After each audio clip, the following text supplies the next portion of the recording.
सत्य समाचार, तटस्थ समाचार, समाज बदल्ने हाम्रो अभियान। नमस्कार, यो हो टाइम समाचार। म वीरेन्द्र मन सुरु गरौँ 564 जनामा कोरोना संक्रमणको पुष्टि सम्बन्धी प्रसङ्गबाट।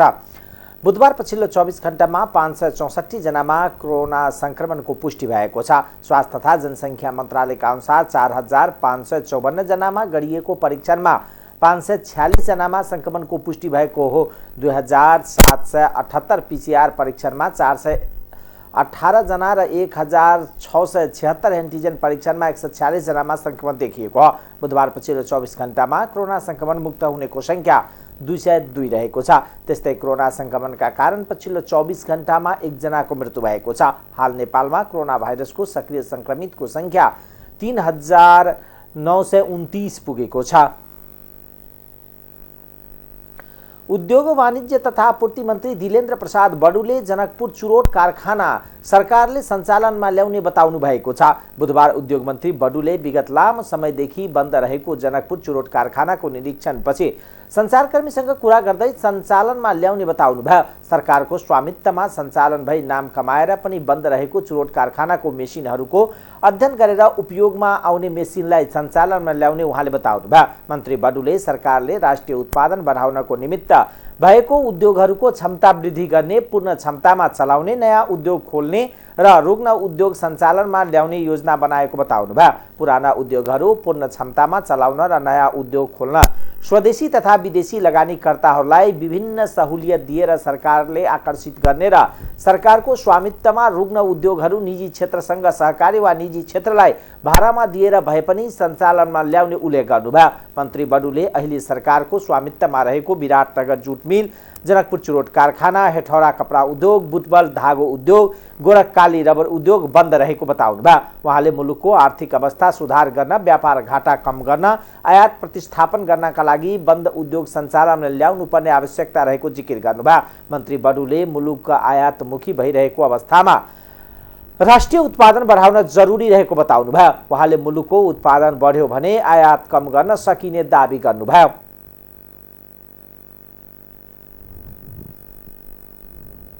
उत्पादन बढाउनका निमित्त अहिले भएका उद्योगहरूको क्षमता वृद्धि गर्ने कुरा, पूर्ण क्षमतामा चलाउने कुरा, नयाँ उद्योग खोल्ने कुरा त आफ्नो ठाउँमा छँदैछ। त्यसका लागि हामीले धेरै जसो नीति र कार्यक्रमहरू बनाएका छौँ। नयाँ उद्योगहरू आउन्, स्वदेशी र विदेशी लगानीकर्ताहरू पनि आउन् र उद्योग खोलौँ र पुराना उद्योगहरू क्षमता साथ चलाउने, नयाँ उद्योगहरू खोल्ने। त्यसका निमित्त स्वदेशी र विदेशी लगानीकर्ताहरूलाई विभिन्न सहुलियतहरू दिएर हामीले आकर्षित गर्ने र त्यसका अतिरिक्त जुन बन्द भएका छन् उद्योगहरू नेपाल सरकारको स्वामित्वमा थिए तर केही वर्ष चले, अहिले चलेको अवस्थामा छैन, यस्ता उद्योगहरू जो अहिले पनि हामीले चलाउनु पर्छ, यो पनि अहिलेको नीति अन्तर्गत छ। हामीले घोषित गरिसक्यौँ, हाम्रो कार्यक्रम आइसकेका छ, बजेट पनि त्यसका निमित्त बजेट वक्तव्य पनि हामीले बोलेका छौँ। त्यसकारण यो उद्योग पनि, जनकपुर चुरोट कारखाना पनि सरकारले चलाएर निकै नाम कमाएको उद्योग हो, तर आज यसको निकै बेहालको अवस्थामा देखियो। त्यसकारणले कारखानाको अवस्था के छ, यसको सम्पत्ति कति हामी उपयोग गर्न सक्ने अवस्थामा छौँ, यसलाई पुनः सञ्चालन गर्ने हो भने पुराना कल कारखानाहरू, पुराना मसिनहरू कति उपयोगमा आउन सक्ने छन्। यहाँ यति ठुलो रहेछ, यहाँ विद्युत गृह आफ्नो मात्रै छ, जेनेरेटर पनि यहाँ अहिले त्यो सञ्चालनको अवस्था छ भन्दैछन्, थाहा छैन। अब टेक्निकली त्यसको परीक्षण भयो भने थाहा होला। त्यस कारणले यसको पनि हामीले एउटा निरीक्षण गर्नुपर्छ र यसलाई हामीले चलाउँदा किन रोकियो, किन सकिएन चलाउन, यसको पनि केही मूल्याङ्कन गर्नुपर्छ र यसले एउटा हामीलाई पाठ सिकाउँछ। अब कसरी चलाउने, सरकारले आफूले चलाउन सक्ने हो कि होइन, यसको पनि विश्लेषण गरिन्छ अब। र सरकारले नसक्ने हो भने सरकार र निजी क्षेत्र मिलेर साझेदारीमा चलाउने हो कि, त्यो पनि एउटा उपाय हुनसक्छ। त्यसकारण के सुविधा दिने हो, तर चलाऊ, उद्योग फेरि चल्नु जरुरी छ। किनभने अहिलेको अवस्थामा राष्ट्रिय उत्पादन बढाउन जरुरी छ। हामी धेरै आयातमुखी भएका छौँ, हाम्रो उत्पादन बढ्यो भने आयातलाई कम गर्न सकिन्छ र उद्योगहरूको अवस्था अहिले के छ त्यसलाई हेर्ने र यहाँका साथीहरूले के भन्छन् त्यो पनि सुन्ने हो। यहाँका उद्योग वाणिज्य सङ्घवालाहरूसित हामी बस्छौँ, उहाँ यसको स्टेक होल्डरहरू हो, उहाँ के चाहनुहुन्छ र यहाँको अहिले प्रदेश सरकार बनिसकेका छ, उहाँहरूसित पनि हामी बस्न चाहन्छौँ। उहाँहरूको के उद्देश्य छ, उहाँ के चाहनुहुन्छ, हामीले उहाँहरूसित पनि अन्तर्क्रिया गर्ने, उहाँहरूको सुझाव पनि लिने थाई संरचनाको राजधानीको धेरै कुरा बनाउँछौ भनिरहेको छ, के छ सरकारको सोच, दिने हो कि के? अब सरकारको अन्तिम निर्णय त यसबारेमा केही भएको छैन, त्यो त्यति बेला नै थाहा हुने होला। म अहिले ठ्याक्कै यही निर्णय भनेर भन्न सक्दिनँ होइन। तर उहाँहरूले यो मागिरहनु भएको छ। अब उहाँले यो सरकारभित्र आखिर प्रदेश सरकार पनि यो देशको एउटा जिम्मेवार हिस्सा हो, त्यस कारणले उहाँहरूको भनाइ के छ त्यो पनि त सुन्ने हो नि। उहाँहरूले पनि यो हिस्सा हामी आफ्नो प्रशासनिक उद्देश्यका लागि, निवासको उद्देश्यका लागि हामीलाई दियो भने हामी यसमा अर्को अल्टरनेटिभमा कसरी उहाँहरूको सहभागितामा यो चलाउन सकिन्छ र कसरी कुन मोडेलमा यो पनि कुरा गरौँला नि त। त्यस कारण उहाँहरूले जरुर पनि त्यो डिमान्ड गरिरहनु भएको छ र नेपाल सरकारले निर्णय गरिसकेको अवस्था अहिले होइन र पनि उहाँहरूको डिमान्ड छ। हामीले यसलाई कसरी गर्ने भन्ने कुरा अन्तिम निष्कर्षमा हामी पुग्छौँ। सञ्चालन गर्ने पनि एउटा दायित्व छ सरकारसित भने यो पनि आखिर सरकारकै हिस्सा हो। त्यसमा उहाँहरूलाई पनि त काहीँ न काहीँ त जग्गा चाहिन्छ नि होइन। यो उपयोग गर्दाखेरि उहाँहरूलाई दिँदै हो भने सञ्चालनमा कसरी जाने त उहाँहरूसित पनि सल्लाह गरौँला नि त।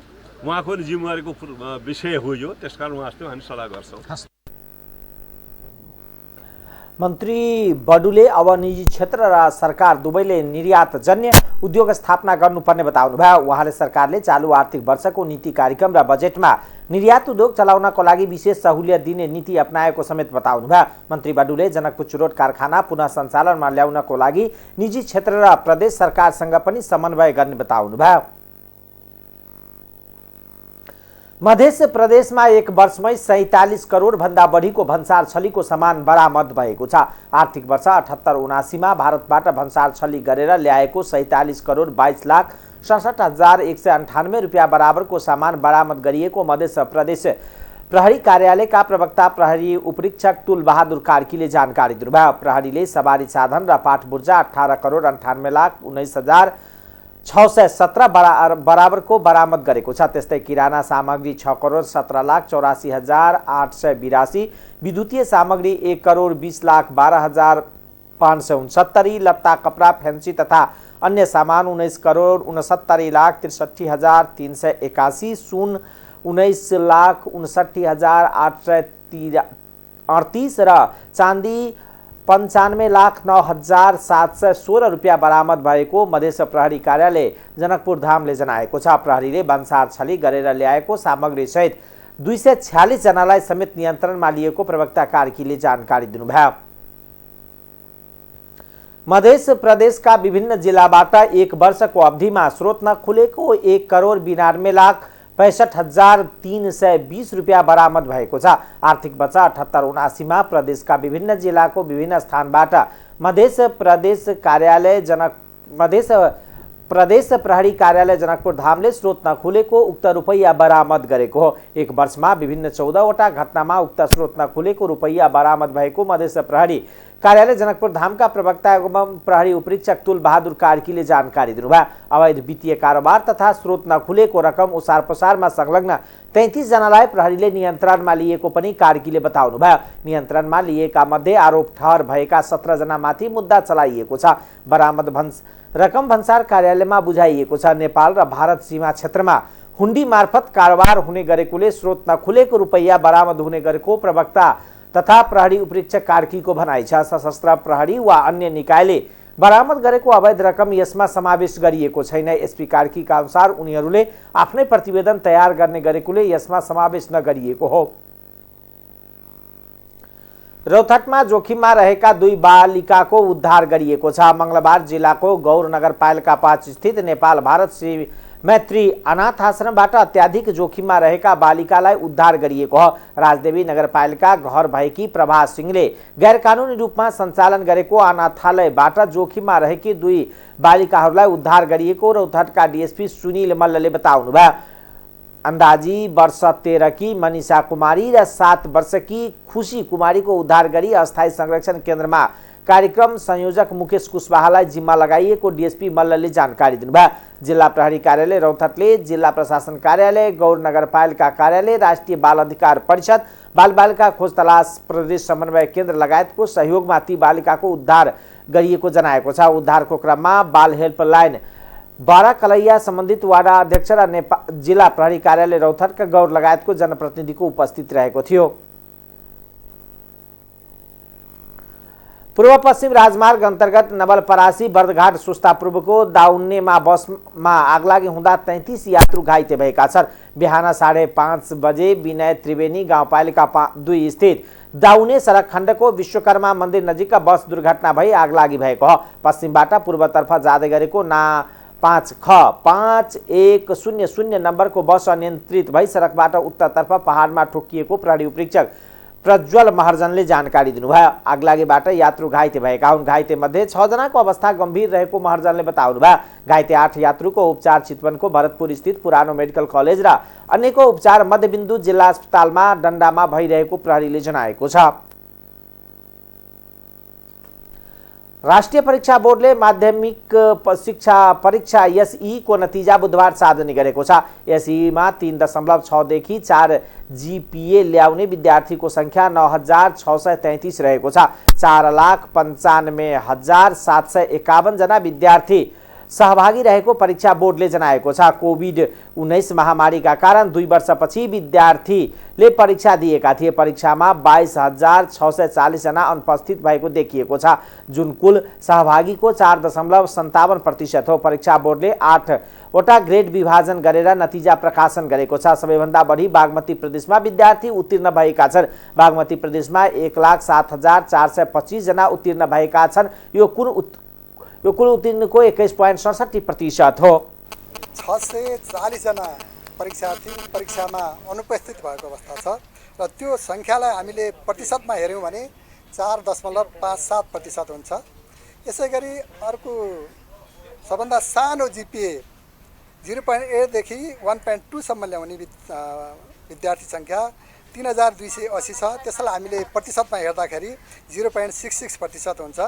त्यसैगरी 1.2 देखि 1.6 जीपीए ल्याउने परीक्षार्थी संख्या 44,586 छ। त्यसको प्रतिशतमा हामीले हेर्दा 8.99, त्यसलाई राउन्ड फिगरमा लिँदा 9% भन्न सक्छौँ।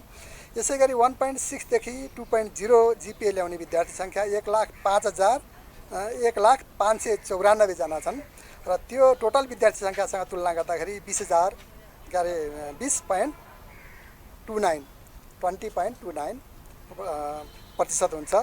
यसैगरी 2.0 देखि 2.4 जीपीए ल्याउने परीक्षार्थीहरू 1,12,733 जना छन्। त्यो टोटल प्रतिशतमा हामीले हेर्दाखेरि 22.74% हुन्छ। यसैगरी 2.4 देखि 2.8 सम्म ल्याउने परीक्षार्थी संख्या 90,558 छ। त्यसलाई प्रतिशतमा हेर्दा 18.31% हुन्छ। यसैगरी 2.8 देखि 3.2 जीपीए ल्याउने परीक्षार्थी 69,900 छ। त्यसलाई हामीले प्रतिशतमा हेर्दा 14.10% हुन्छ। यसैगरी 3.2 देखि 3.6 सम्म जीपीए ल्याउने परीक्षार्थी संख्या 41,627 जना छन्। त्यसलाई टोटल विद्यार्थी संख्याको आधारमा प्रतिशतमा हेर्दा 8.40% हुन्छ। त्यसैगरी 3.6 देखि 4 जीपीए ल्याउने अर्थात् सबभन्दा उच्च स्थानमा प्राप्ताङ्क ल्याउन सफल विद्यार्थी संख्या 9,633 छ। त्यसलाई प्रतिशतमा हामीले हेर्दा 1.94% हुन्छ।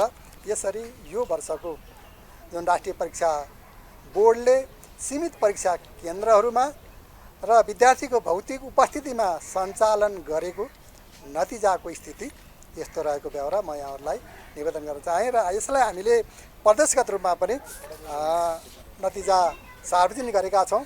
त्यसले गर्दा हामीले यो परीक्षालाई ऐनमा भएको प्रावधान अनुसार प्रदेशगत रूपमा नतिजा सार्वजनिक गरेका छौँ।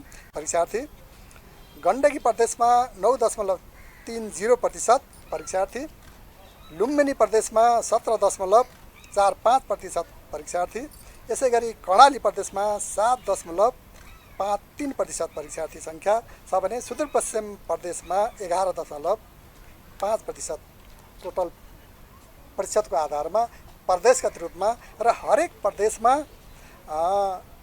ग्रेड पोइन्टको आधारमा जुन अगाडि मैले समष्टिगत रूपमा राष्ट्रिय रूपमा टोटल परीक्षार्थी संख्यालाई तुलना गर्दाखेरि जुन ग्रेड इन्टरभल बताएँ 0.8 देखि 1.2, 1.2 देखि 1.6, 1.6 देखि 2, 2 देखि 2.4, 2.4 देखि 2.8, 2.8 देखि 3.2, 3.2 देखि 3.6 र 3.6 देखि 4.0 सम्म जुन इन्टरभलमा हामीले नतिजा सार्वजनिक गरेका छौँ। त्यसरी नै सातै प्रदेशको सबै इन्टरभलमा हामीले नतिजा सार्वजनिक गरेका छौँ र त्यही अनुसार नै यो विवरण पनि यहाँलाई हामी उपलब्ध गराउँछौँ।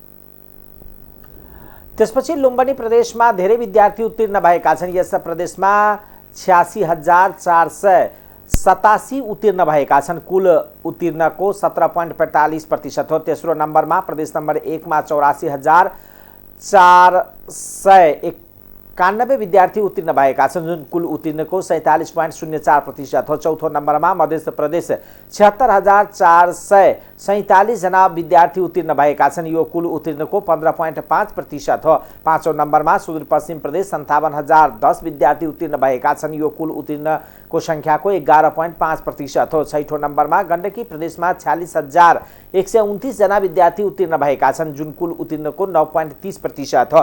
सबैभन्दा कम कर्णाली प्रदेशमा 37,362 जना उत्तीर्ण भएका छन्, जुन कुल उत्तीर्णको 7.53% हो। प्रधानमन्त्री शेरबहादुर देउवाले सत्य तथ्य सूचना प्रसारण गर्न सके मात्र लोकतन्त्र संस्थागत हुने बताउनु भएको छ। बुधबार काठमाडौँमा राष्ट्रिय समाचार समितिको नवनिर्मित कार्यालय भवनको उद्घाटन गर्दै प्रधानमन्त्री देउवाले यस्तो बताउनु भएको हो। उहाँले तथ्यहीन, भ्रामक, समाजमा द्वेष फैलाउने वा अतिरञ्जना पैदा गर्ने सूचनाले नागरिकहरूमा भ्रामकता सृजना हुने र पत्रकारिताको मूलमाथि नै प्रहार हुने भएकोले स्वच्छ पत्रकारिताको विकास गर्न आवश्यक रहेको बताउनुभयो। प्रधानमन्त्री देउवाले नागरिकलाई सुशिक्षित र सुसूचित गरेर सञ्चार माध्यमहरूले सत्य तथ्य सूचना प्रसारण गर्न जरुरी रहेको उल्लेख गर्नुभयो। उहाँले सञ्चार माध्यमहरूलाई समय सुहाउँदो रूपमा परिमार्जन गर्दै लैजानुपर्ने आवश्यकता रहेको बताउनुभयो।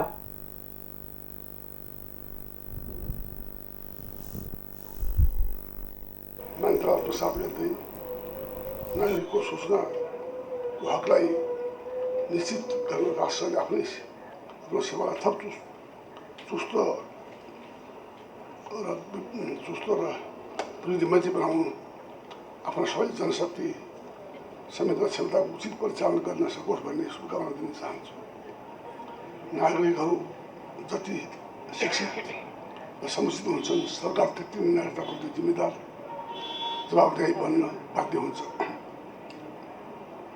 अत नागरिकहरूलाई शिक्षित र सूचित गर्ने गरी सञ्चार माध्यमहरूले सत्य तथ्य सूचना प्रसार गर्न जरुरी छ। तथ्यहीन, भ्रामक, समाजमा द्वेष फैलाउने या अतिरञ्जना पैदा गर्ने सूचनाले नागरिकहरूमा भ्रममात्र सृजना गर्दैन, यसले पत्रकारिताको मूल मर्ममाथि नै प्रहार गर्ने हुन्छ।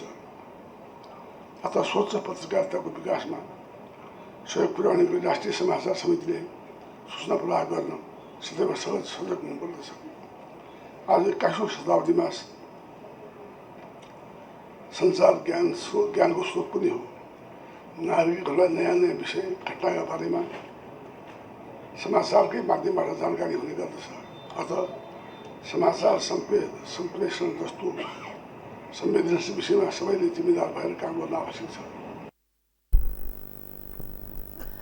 सञ्चार तथा सूचना प्रविधि मन्त्री ज्ञानेन्द्र बहादुर कार्कीले स्वास्थ्य पत्रकारिताबाट मात्र सुशासन र दिगो विकासको लक्ष्य सम्भव रहेको बताउनुभयो। मन्त्री कार्कीले सुशासन र दिगो विकासका लक्ष्य प्राप्तिका लागि स्वास्थ्य पत्रकारिता आवश्यक रहेको बताउनुभयो। उहाँले सुशासन र दिगो विकासका लक्ष्य प्राप्त गर्न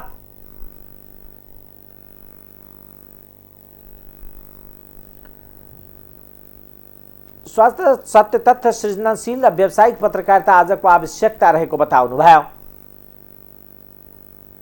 तथ्य आलोचनाले प्रजातन्त्रलाई बलियो बनाउँछ भन्ने कुरामा सरकार पूर्ण रूपले सचेत र विश्वस्त छ। सुशासन र दिगो विकासको लक्ष्य प्राप्त गर्न स्वस्थ, सत्य तथ्य, सृजनशील र व्यावसायिक पत्रकारिता आजको आवश्यकता हो। त्यस अनुरूप आजको दिनले हाम्रो नेपाली प्रेस जगतलाई अगाडि बढाउन सकोस्, यो पनि म शुभकामना व्यक्त गर्न चाहन्छु। र यो सरकार संविधानले परिकल्पना गरेको नागरिकको स्वतन्त्रता, अभिव्यक्ति स्वतन्त्रतालाई संरक्षण र सम्वर्धन गर्दै त्यतिमा मात्र सीमित नभएर एउटा खुला समाज, स्वतन्त्र समाजको निर्माण गरेर दक्षिण एसियामा नै एउटा उदाहरणीय मुलुकको रूपमा आफूलाई स्थापित गर्न चाहन्छ र त्यस दिशामा सबै मिडिया जगतको सहयोग यो सरकारले प्राप्त गर्नेछ भन्ने मैले विश्वास लिएको छु। मन्त्री कार्कीले सरकार संविधानले परिकल्पना गरेको नागरिकको स्वतन्त्रता, अभिव्यक्ति र स्वतन्त्रतालाई संरक्षण र सम्वर्धन गर्न प्रतिबद्ध रहेको बताउनुभयो। उहाँले सरकारले खुला समाज, स्वतन्त्र समाजको निर्माण गरेर दक्षिण एसियामा नै उदाहरणीय मुलुकको रूपमा आफूलाई स्थापित गर्न चाहेको बताउनुभयो। नेकपा एमालेका अध्यक्ष केपी शर्मा ओलीले आफूले जस लिनकै लागि गठबन्धन सरकारले नयाँ नागरिकता विधेयक ल्याएको बताउनु भएको छ। बुधबार झापाको बिर्तामोडमा आयोजित नेपाल उत्पीडित मुक्ति समाजको भेलालाई सम्बोधन गर्दै ओलीले यसअघि प्रचण्डले 3 वर्ष रोकेर राखेको उक्त विधेयक अहिले जस लिनका लागि नै गठबन्धन सरकारले ल्याएको बताउनुभयो। पहिला समितिमा नागरिकता विधेयक रोकेर अहिले समितिमा छलफल नै नगराई विधेयक ल्याएर सरकारले जनतालाई समेत भ्रममा राखेको उहाँको भनाइ छ। त्यस्तै ओलीले राष्ट्रियताका पक्षमा उभिएकै कारण गठबन्धनको उद्देश्य एमालेलाई कमजोर पार्ने र सिद्ध्याउने काममा केन्द्रित रहेको तर्क गर्नुभयो। गठबन्धनमा भएका पार्टीले पहिचानका नाममा राज्यलाई विखण्डित गर्ने प्रयास गरेको र गठबन्धन दलका क्रियाकलापकै कारण संघीयता समेत बदनाम भएको धारणा राख्नुभयो।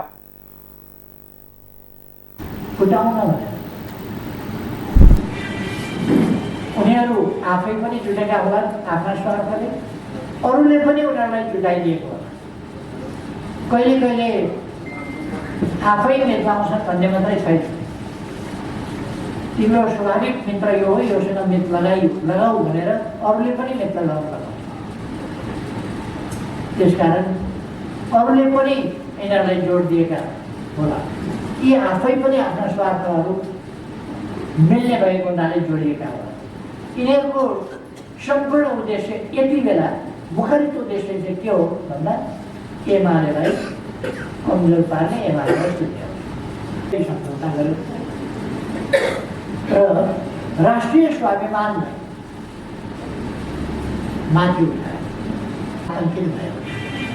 र सबभन्दा महत्त्वपूर्ण कुरा त देशमा राष्ट्रिय आत्मविश्वास बढ्यो, राष्ट्रिय भावना बढ्यो र देश विकासको बाटोमा एकजुट भएर अगाडि बढ्यो। अहिले गठबन्धनमा भएका पार्टीहरूले पहिचानका नामका राजनीति, पहिचानका नाममा राज्य,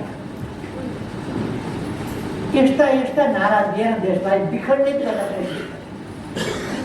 त्यो सुरुमै यिनका क्रियाकलापले गर्दा बदनाम भयो। प्रचण्डले 3 वर्षसम्म रोकेको कारण, नागरिकता सम्बन्धी कारण 3 वर्षसम्म रोकेर अहिले बल्ल ल्यायो। तालीले अर्को ल्याउने अनि हामीले अगाडि सारेको के भयो? हामीले अगाडि सारेको गलत थियो भने भन्न सक्नु पर्यो। गलत थिएन भने 3 वर्ष अगाडि किन पास नगरेर 3 वर्षदेखि नेपाली जनतालाई नागरिकताका प्रश्नमा किन दुःख दियो? दुःख दिने यही नेपाली काङ्ग्रेस, यही माओवादी केन्द्र भन्ने हो। यिनीहरूले दुःख दियो, यिनीहरूले दुःख दिया त हुँदैन। पहिले तराईमा गएर मैले आफ्नो वचन पुरा गरेँ, मैले आफ्नो भाषा पुरा गरेँ, मैले आफ्नो काम गरेँ। जनतालाई दुःख दिएर भ्रममा पारेर यिनीहरूको काम जनता हुनाले भ्रममा पार्ने, गलत कुरा बताउने।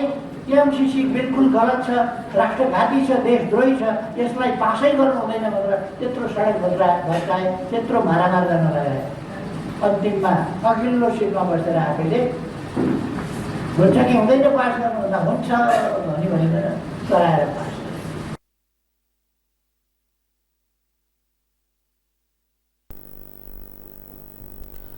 अध्यक्ष ओलीले एमालेको ध्यान मुलुकको विकास र सुशासनमा केन्द्रित रहेको जिकिर गर्नुभयो। प्रतिनिधि सभा अन्तर्गतको अन्तर्राष्ट्रिय सम्बन्ध समितिले सरकारले स्टेट पार्टनरशिप प्रोग्राम एसपीपीमा सहभागी नहुने पत्र अमेरिकालाई नपठाउनुको कारण माग गरेको छ।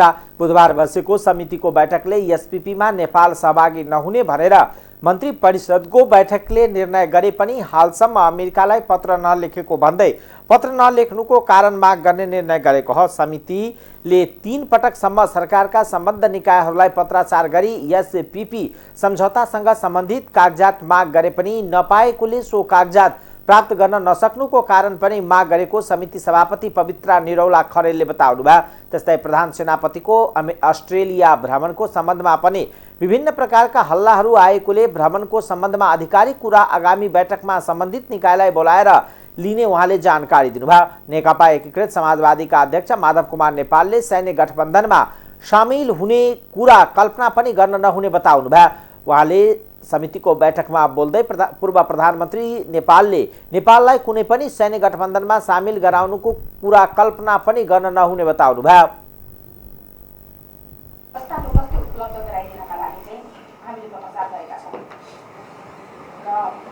प्रधानमन्त्री हुँदा ऊ प्रधानमन्त्री हुँदा होइन, जो कोही पनि प्रधानमन्त्री हुँदा को प्रधानमन्त्री हुँदाखेरि को रक्षा मन्त्री हुँदाखेरि को परराष्ट्र मन्त्री हुँदाखेरि चाहिँ पत्रचारहरू भएका छन्। ती सबै डकुमेन्ट चाहिँ हामीले प्राप्त गर्न खोजेका हौँ र त्यसमा हामी गम्भीरतापूर्वक छलफल गरौँ र ती डकुमेन्टहरू आफै बोल्छन् र त्यसबाट नै हामीले यो समस्यालाई समाधान गर्न सक्छौँ भन्ने जुन उद्देश्यका साथ नै हामीले त्यो पत्र माग गरेका थियौँ। तर 3 चोटिसम्म हामीले पत्रचार गर्दा पनि हामीले त्यो डकुमेन्ट प्राप्त गर्न सकेनौँ। आशंका गर्ने ठाउँहरू प्रशस्तै भएको कारणले गर्दा होला भलै यो शुभ नै होला, राम्रो किसिमको होस्, हामी त्यो कामना आउँदैन। त्यस पछाडि आएन भने फेरि हामी चाहिँ कुन तहलाई हामीले बोलाउनु पर्छ के हुन् र यो हामीले प्राप्त गर्न सक्छौँ या सक्दैनौँ डिक्लेयर यसको लागि प्रष्ट किसिमको जानकारी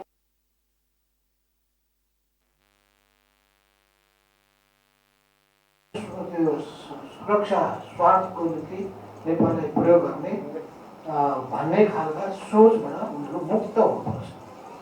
यस सम्बन्धमा सरकारले पनि सबैले सरकारका सबै निकायले यस सम्बन्धमा प्रष्ट पालन गर्नेछ, जसले गर्दाखेरि यो तनावै हुँदैन। हामी असमग्र राजनीतिमा विश्वास गर्छौँ। हिजो पनि जब संसारमा 2टा ब्लक थियो, 2टै मिलिट्री ब्लकमा हामी सामेल भएनौँ र हामी असमग्र नीति दिएर पञ्चशीलको नीति अवलम्बन गर्दै अगाडि बढ्दै आएका छौँ। अब त्यस बेलादेखिको चाहिँ सबै चाहिँ डकुमेन्ट्सहरू चाहिँ यो चाहिँ हामीले चाहिँ हाम्रो चाहिँ अगाडि राखेर यो चाहिँ हामीले चाहिँ आफ्नो चाहिँ कन्क्लुजन, यो समितिको कन्क्लुजन चाहिँ ड्र गर्नुपर्छ, त्यो राम्रो हुन्छ भन्ने मलाई चाहिँ लागेको छ।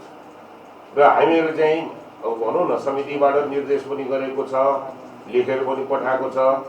सम्बन्धित डकुमेन्ट्सहरू चाहिँ आवश्यक डकुमेन्ट्सहरू सबै यहाँ चाहिँ यो कमिटीलाई चाहिँ पठाइदिनु भनेर चाहिँ भनेकै छ। भनेपछि यो आधिकारिक डकुमेन्ट चाहिँ लिनको लागि अब फेरि पनि हामीहरू चाहिँ के छ भन्दाखेरि सम्बन्धित निकायलाई चाहिँ घचघचाउँदाखेरि चाहिँ राम्रो हुन्छ भन्ने मलाई चाहिँ लागेको छ। हो नि, यी सबै मान्छेहरू यो समितिमा उपस्थित हुन्छन्, प्रतिनिधि सभामा पनि उपस्थित हुन्छन्, राष्ट्रिय सभामा उपस्थित हुन्छन्, ती जवाब देलान् नि।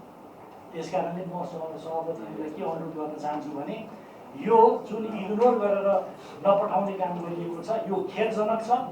यो कुराप्रति ध्यान आकर्षण गराउँदै ती सबै जब हाम्रो बहसको विषय छ, विवादको विषय छ, हामीले एकअर्काप्रति के हो भनिरहेका छौँ भने त्यसको निराकरण गर्ने चिजहरू किन नपठाउने? पठाउनु पर्यो नि। यो सवाल समितिको सम्मानको मात्रै होइन, यो ऐतिहासिक तथ्यहरूलाई उजागर गर्ने कुरा पनि हो, यो पठाउनु पर्यो। उहाँले नेपाललाई सैन्य गठबन्धनमा सामेल नगराउन राजनीतिक पार्टीहरूको अडान हुनुपर्ने र सरकार पनि सो अडानमा खुट्टा नकमाउन अगाडि बढ्नुपर्ने बताउनुभयो। अध्यक्ष नेपालले परराष्ट्र नीति र राष्ट्रिय सुरक्षाको नीतिको मामलामा राष्ट्रिय सहमति हुनुपर्ने बताउनुभयो।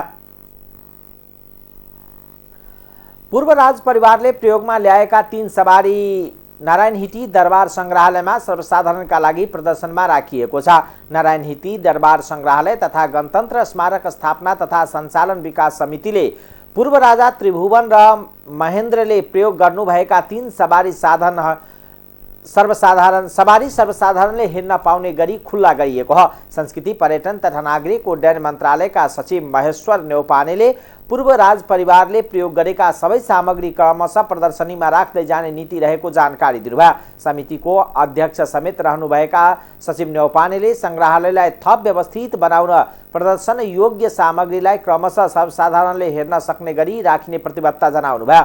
संग्रहालयले पूर्व राजा त्रिभुवनले प्रयोग गर्नुभएको बा-2 र नम्बर नखुलेको अर्को फोर्ड कम्पनीको गाडी पनि सार्वजनिक प्रदर्शनीमा राखिएको छ। दुवै गाडी फोर्ड कम्पनी भएको समितिले जनाएको छ। बा-2 नम्बरको गाडी त्रिभुवन र उहाँका परिवारले प्रयोगमा ल्याउनु भएको समितिका सूचना अधिकारी बुद्धि बहादुर गुरुङले जानकारी दिनुभयो। अर्का पिकअप गाडी भने पूर्व राजा त्रिभुवनले शिकार खेल्न जाँदा प्रयोग गर्नुहुने जानकारी पनि समितिले दिएको छ। यसैगरी पूर्व राजा महेन्द्रले प्रयोग गर्नुभएको बा-1 2663 नम्बरको गाडी पनि सार्वजनिक गरिएको छ। अस्टिटन्स प्रेसन्स कम्पनीको मोडेल 1963 को यो गाडी पनि अबदेखि सर्वसाधारणले हेर्न पाउने भएका छन्। यही मोडेलको कार बेलायती राजप्रसादमा पनि रहेको जानकारी प्राप्त भएको उहाँले बताउनुभयो। उहाँले प्रयोग गरेको गाडी हो यो गाडी चाहिँ फोर्ड कम्पनीले निर्माण गरेको फोर्ड कम्पनी पनि हाम्रो क्यानाडियन फोर्ड हो। यो त्रिभुवन राजाले चाहिँ यो उपत्यकामा शिकार खेल्दाखेरि पनि प्रयोग गर्नुभएको गाडीहरू चाहिँ अब पहिला हामीले चाहिँ राजाले छोडेर गएपछि हाम्रो चाहिँ विशेष किसिमको एउटा ग्यारेज छ। त्यो ग्यारेजमा चाहिँ खन्काएर राखेको थियौँ र यसपालिको बजेटमा हामीले यो गाडीहरूलाई चाहिँ मर्मत सम्हार गरेर रङरोगन यसको यान्त्रिक मर्मत चाहिँ हामीले गर्न सक्दैनौँ। यो यान्त्रिक स्थिति चाहिँ यसको नाजुक भएको र यसको चाहिँ साधारण भौतिक मर्मत र रङरोगन गरेर चाहिँ यो गाडीहरूलाई हामीले 2065 सालमा चाहिँ हामीले 19वटा कोठासँग ओपन गरेको चाहिँ खुला गरेको चाहिँ सङ्ग्रहालय हो। त्यसपछि चाहिँ हाम्रो सङ्ग्रहालयले चाहिँ राजाले प्रयोग गरेको विभिन्न वस्तु र विभिन्न स्थानहरूलाई चाहिँ त्यसको अध्ययन र अनुसन्धान गर्दै चरणबद्ध रूपमा खोल्ने नीति अनुसार नै हामीले चाहिँ यो त्यसपछि हामीले तीनवटै गाडीमा भौतिक तथा यान्त्रिक अवस्था जीर्ण रहेकोमा भौतिक मरम्मत एवं रङ्गरोगन गरिएको छ। यान्त्रिक अवस्था भने अझ जीर्ण रहेको सूचना अधिकारी गुरुङले बताउनुभयो। विक्रम सम्वत 2065 जेठ 15 गते नेपाललाई संघीय लोकतान्त्रिक गणतन्त्र घोषणा गरिएसँगै नारायण हिटी राजदरबारलाई संग्रहालयको रूपमा स्थापित गरिएको हो। दरबारको मुख्य भवनमा रहेको 47 कक्ष मध्ये 30 कक्ष सर्वसाधारणले हेर्ने गरी खुल्ला गरिएको छ।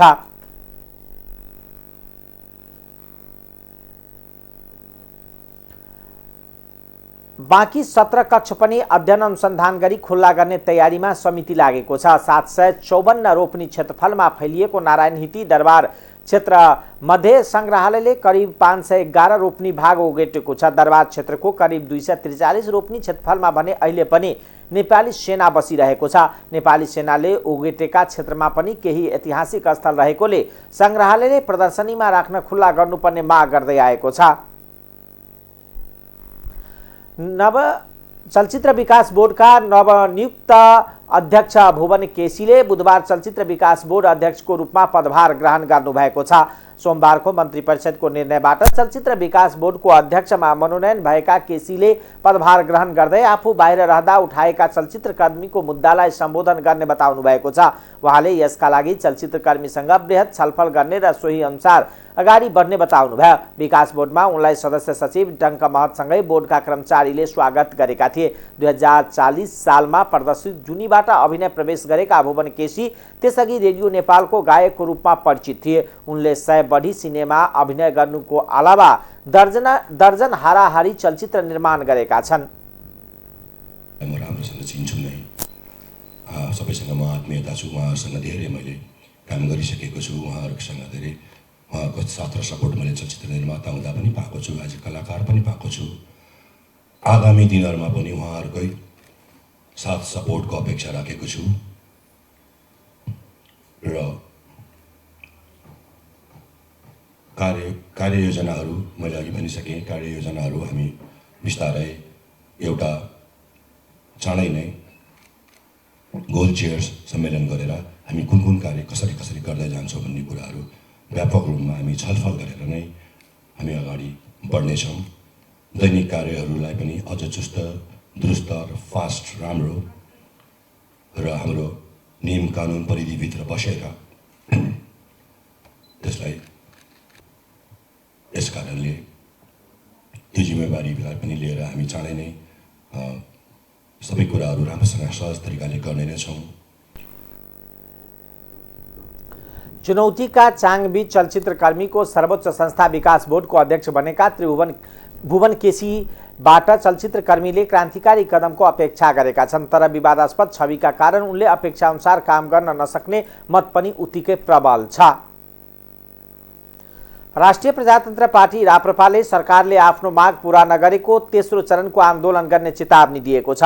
महँगी विरुद्ध दोस्रो चरणको आन्दोलन गरेको राप्रपाले महँगी विरुद्ध पार्टीले सरकारलाई गराएको ध्यानाकर्षणको अवहेलना भए तेस्रो चरणको आन्दोलन गर्ने चेतावनी दिएको हो। बुधबार राप्रपा निकट राष्ट्रिय प्रजातान्त्रिक महिला संगठनले संघीय राजधानी काठमाडौँ सहित देशभरका जिल्ला सदरमुकाममा हाल ठटाएर विरोध प्रदर्शन गरेको थियो। काठमाडौँको भृकुटी मण्डप, ललितपुर, भक्तपुर लगायतका मुख्य शहरमा पनि विरोध प्रदर्शन गरेको राप्रपाले जनाएको छ। विरोध प्रदर्शनपछि सञ्चारकर्मीसँग बोल्दै राष्ट्रिय प्रजातन्त्र पार्टी महिला संगठनकी अध्यक्ष एवं राप्रपा नेत्री अञ्जना रावलले आफूहरूले सरकारलाई बढ्दो महँगीको बारेमा ध्यानाकर्षण गराइसकेको तर सरकारले कुनै चासो नदेखाएकोले शान्तिपूर्ण रूपमा दोस्रो चरणको आन्दोलन सुरुवात गरेको बताउनुभयो। उहाँले संगठनले शान्तिपूर्ण रूपमा थाल खटाएर आन्दोलन गरेको र आगामी दिनमा माग पूरा नभए थप आन्दोलनका कार्यक्रम घोषणा गर्ने चेतावनी दिनुभयो। महँगीले नेपालीको भान्सा महँगो भएको भन्दै जनता यस्तो अवस्थामा खान नसक्ने अवस्थामा पुगेकोले आन्दोलन गर्नु परेको उनीहरूको भनाइ छ। राप्रपाले पछिल्लो समय महँगी भ्रष्टाचार विरुद्ध सडकमा आन्दोलन गर्दै आएको छ। राप्रपाले महँगीलाई नियन्त्रण गरेर जनतालाई राहत पुर्याउने सरकारलाई ध्यानाकर्षण गराउँदै आएको छ। अब आर्थिक समाचार।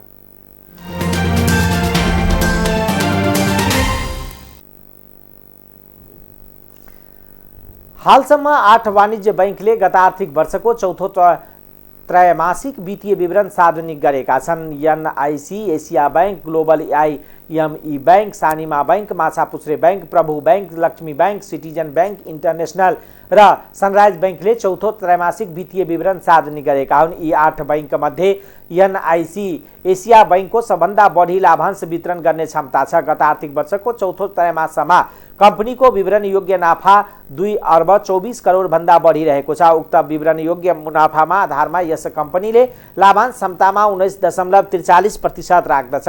यस कम्पनीले आर्थिक वर्षको चौथो त्रैमाससम्ममा 4 अर्ब 52 करोड भन्दा बढी नाफा कमाएको हो। एनएफआरएस प्रणाली अनुसार कम्पनीले आर्जन गरेको खुद नाफाबाट विभिन्न शीर्षकमा छुट्याएर पछिको नाफा हुने विवरण योग्य नाफा हो। यही नाफाबाट कम्पनीले शेयर धनीलाई लाभांश वितरण गर्दछ। कम्पनीको विवरण योग्य मुनाफालाई कम्पनीको कायम शेयर संख्याको भाग गरेर लाभांश क्षमता निस्किन्छ। यस कम्पनीले गत आर्थिक वर्षको मुनाफाबाट शेयर धनीलाई 10% बोनस शेयर र 0.79% नगद लाभांश वितरण गर्ने प्रस्ताव गरी नेपाल राष्ट्र बैंकसँग स्वीकृति मागेको थियो, तर बैंकले उच्च कर्जा विस्तार गरेका कारण क्यापिटल कन्जर्भेसन बफर नदेखिएको भन्दै राष्ट्र बैंकले लाभांश वितरणमा रोक लगाएपछि कम्पनीको लाभांश रद्द गरेको थियो।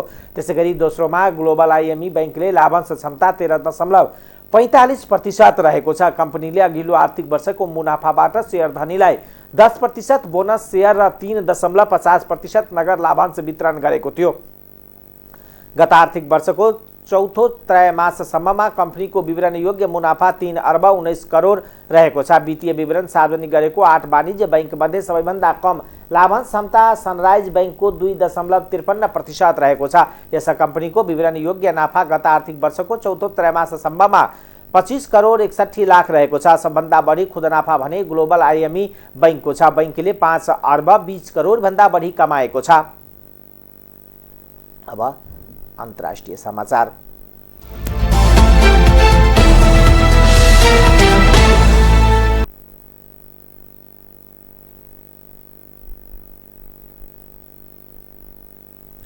फिलिपिन्समा भूकम्पबाट 4 जनाको मृत्यु भएको छ भने 60 जना भन्दा बढी घाइते भएका छन्। त्यहाँको लुजोन टापुमा आज 7.1 म्याग्नेच्युडको शक्तिशाली भूकम्प गएको थियो। भूकम्पले उत्तरी प्रान्तमा रहेको अस्पताल र भवनहरूमा क्षति पुर्याएको सरकारी अधिकारीहरूले बताएका छन्। भूकम्पको धक्का राजधानी मनिलामा समेत महसुस गरिएको थियो। भूकम्पले हल्लाउन साथ सर्वसाधारण आफ्ना घरबाट बाहिर निस्किएर आतिदै खाली स्थानमा पुगेका थिए। उत्तरी प्रान्त आब्रामा धेरै जनघनत्व रहेको लुजोन टापुमा केन्द्रबिन्दु बनाएर आएको भूकम्पका कारण धेरै भवन तथा भौतिक संरचना भत्किएका छन्। भूकम्पकै कारण कतिपय ठाउँमा पहिरो पनि गएको र यातायात, सञ्चार, विद्युत लगायत अवरुद्ध भएको जनाइएको छ। उद्धारका लागि ठूलो संख्यामा सुरक्षाकर्मी तथा उद्धारकर्मी परिचालन गरिएको अन्तर्राष्ट्रिय सञ्चार माध्यम ANI ले जनाएको छ। राष्ट्रपति फर्डिनान्ड मार्कोस जुनियरले भूकम्पबाट प्रभावित क्षेत्रमा खोजी तथा उद्धारका लागि कुनै कसर बाँकी नराख्न निर्देशन दिनुभएको छ। आवालोसमा 173 भवन भत्किएको र 58 वटा पहिरो गएको बताइएको छ। घाइते 60 जना मध्ये अब्रामा 44 जना घाइते भएका छन्। भूकम्पले अब्रा प्रान्तको एउटा अस्पतालले क्षतिग्रस्त भएपछि खाली गराइएको छ। त्यहाँ कसैको पनि मृत्यु भएको छैन। रुसले युक्रेनको ब्ल्याक सीमामा पुनः आक्रमण गरेको छ। ओडेसा र माइकोलाइवलाई निशाना बनाएर रुसले हवाई आक्रमण गरेको युक्रेनी सेनाले जनाएको छ। देशको दक्षिणी तटमा निजी भवन र बन्दरगाह पूर्वाधारमा क्षेपणास्त्र आक्रमण भएको छ भने ओडेसा क्षेत्रको तटीय गाउँ धेरै नजिक भवनमा प्रहार भएको छ। ओडेसा बन्दरगाहबाट खाद्यान्न ढुवानी पुनः सुरु गर्न मास्को र कियव सहमत भएको एक हप्ता पनि नबित्दै रुसले बन्दरगाह पूर्वाधारलाई लक्षित आक्रमण बढाएको हो। रुसी विदेश मन्त्री सर्गोसाई लाभरोभले युक्रेनसँग युद्ध अन्त्यका लागि वार्ता गर्न मास्को तयार भएको दोहोर्याउनु भएको छ। तर उहाँले युक्रेनका सहयोगी पश्चिमा देशले त्यो नचाहेको दाबी समेत गरेको समाचार संस्था APF ले जनाएको छ। रुसी विदेश मन्त्री लाभरोभ युगान्डा भ्रमणमा हुनुहुन्छ। प्रजातान्त्रिक गणतन्त्र कङ्गोमा संयुक्त राष्ट्रसङ्घ विरुद्ध भएको प्रदर्शनमा झडप भएको छ। झडपमा परेर 15 जनाले ज्यान गुमाएका छन्, 50 जना घाइते भएका छन्। अल जजिराले जनाएको छ। गोमा शहरमा 5 जना र बुटेम्बो शहरमा 10 जनाले ज्यान गुमाएको खबरमा उल्लेख छ। कङ्गोमा संयुक्त राष्ट्रसङ्घ संगठन मिसनको विरुद्धमा असन्तुष्टि जनाउँदै प्रदर्शन भइरहेको छ। प्रदर्शनका क्रममा यातायात अवरुद्ध पारेको र आगजनी समेतका घटनापछि हस्तक्षेप गरेको कङ्गो प्रहरीले जनाएको छ। टाइम्स समाचार अहिलेको लागि यति नै। हेर्दै गर्नुहोला टाइम्स टेलिभिजन। नमस्कार।